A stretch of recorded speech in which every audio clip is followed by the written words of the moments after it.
Remue ménage. Remue ménage.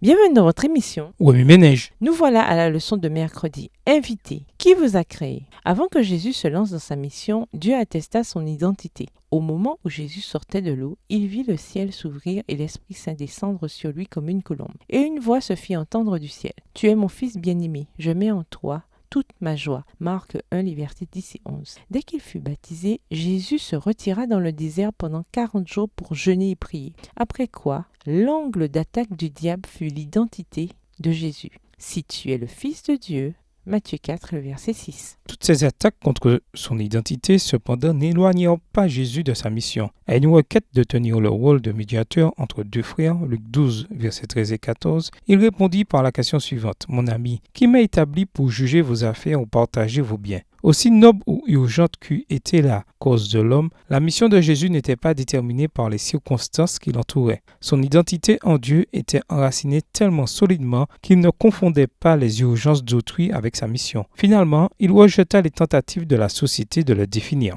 Alors que Moïse fut ébranlé par la question « Qui t'a nommé chef pour juger nos querelles ?» Exode 2, le verset 14, le Christ, lui, triompha du même assaut contre son identité. Sa confiance en son identité établissait les limites de sa mission terrestre. Pensez-y, Jésus aurait pu s'attaquer au changement climatique, à la traite des personnes, à l'inégalité des sexes, etc.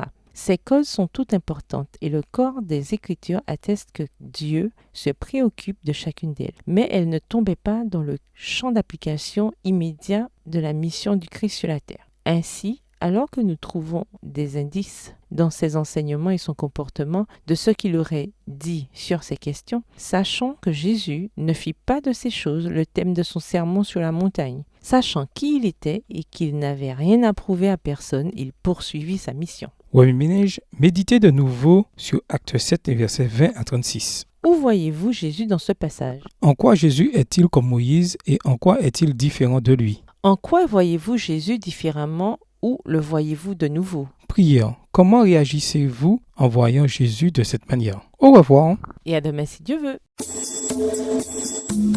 Remue ménage. Remue ménage.